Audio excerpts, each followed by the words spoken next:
What's up, everybody? Welcome back and happy Monday. I'm meteorologist Andrea Myers, bringing you your daily hail forecast, sponsored as always by C3 Group, Merlin Law Group, American Contractor, and Atlas. Go ahead and check them out in the description to this video. Today, we've already got storms moving through the northeast, some heavy rain, some snow possible, as well as high winds. So going over all of that into today through the Ohio Valley and the northeast, really. And then getting into this week's upcoming weather pattern. When will the next system move through? We're going to talk about it. But first, check out episode 7 of Weather the Storm if you haven't seen episode 1 through 6 too. Those are out. So go ahead and check out Atlas's Roofing YouTube channel, and you can get access to all of those episodes 1 through 7 now. Now here's our last 24-hour snowfall totals through the Ohio Valley. Not a ton, just a little dusting through Chicago, through Columbus, Fort Wayne. Got a little over an inch in Grand Rapids though, and so some areas are seeing some pockets of heavier snow. That is expected to continue into today. There's all those snow reports coming in through Wisconsin and Michigan, and then a lot of heavy rain moving through New York and a lot of the Northeast. So expecting to see that pattern continue. Could potentially get some high winds gusting through the East Coast with the remnants of the system.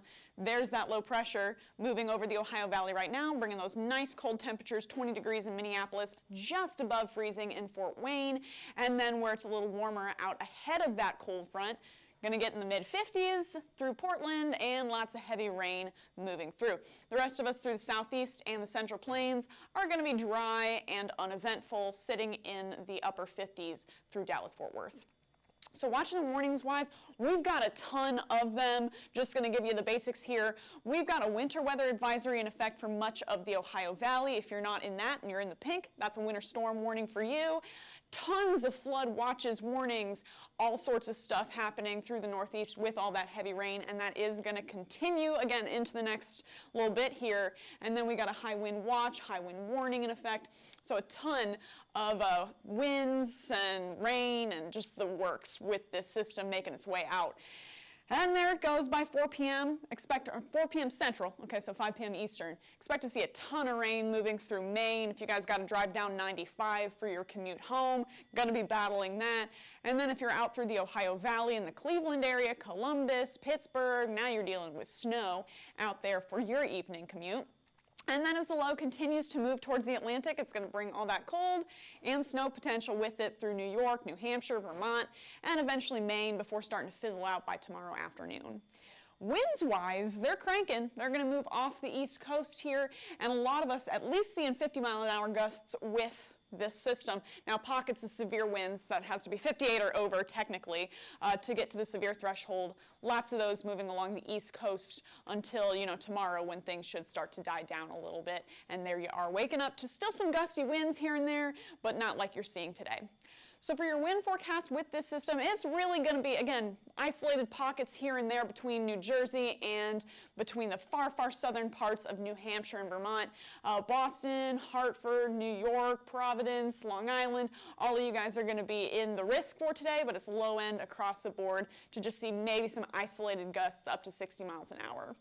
Snow, more of us seeing some snow with this system, just a dusting for most, but if you're along the Great Lakes, could get up to like 4, 6, maybe even 8 inches, and along the Appalachian Mountains there as well. So higher elevations or along the Great Lakes could potentially see some heavier snow accumulations, but overall, at least some flurries for a lot of folks in the Northeast. In terms of rain, if you're in Boston, if you are in Hartford, if you're in Portland, seeing some decent accumulations up to, 0.1 inches in Hartford by tomorrow, half an inch here in Portland there, and then not a ton for Boston, not a ton for New York City, but still going to see lots of just rainfall through the general northeast region. And then into tomorrow, we'll see the rainfall move off the east coast and then rainfall moving into the west coast. So kind of coast to coast rain there, and then the whole central part of the nation is staying staying dry and inactive. Here's your 48-hour forecast temps through today, tomorrow, and then into your Wednesday morning. Through the southern plains, really kind of nice. Warming up into the 50s, dropping down into the 40s, maybe even touching the 30s for our lows. But overall, generally nice weather through the southern plains, again, where none of those systems are interacting. Along the Front Range, kind of the same deal. Now, if you're further north, like Minneapolis and Chicago, you're going to have influence from that low pressure system, so staying a little bit cooler. And then still even seeing the 20s down in the southeast in Atlanta for today through Wednesday. So got that to look forward to. And then as that low pressure system moves out of the way, now it stays really boring through the south and the South Plains until Thursday, when potentially we could now see this next low pressure system moving into the desert Southwest, and along the east end of that system, now we could potentially get some storms sparking up.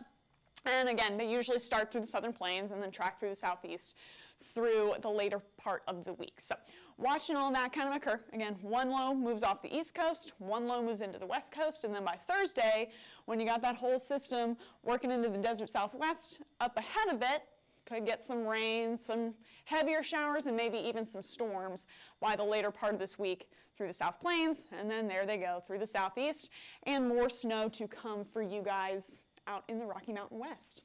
So good deal. Here's, in case you missed it from Friday, here's your extended rain outlook for this week. So Monday through Friday, really dry compared to average through the southeast, and much more rain than you're used to seeing this time of year through the desert Southwest, as well as the far west coast, and even parts of the Northeast. Temperature-wise, most of us staying hotter than normal for your December 18th through the 22nd time period, maybe around average for the southeast. And Florida could have a slight chance of being cooler than normal. But again, pretty much everybody else is going to be warmer than you're used to seeing for this time of year. So kind of an interesting pattern setting up this week. We'll have more for you guys on it coming up Tuesday through Friday, so stay tuned. You guys can follow us on YouTube, Facebook, Instagram, Twitter, and TikTok. Hit See First on Facebook so you never miss a live video, and smash that subscribe button everywhere else. And then if you're interested in purchasing a plan, go ahead and scan the QR code up above me, or click the link in the description to this video, and we'll get you signed up.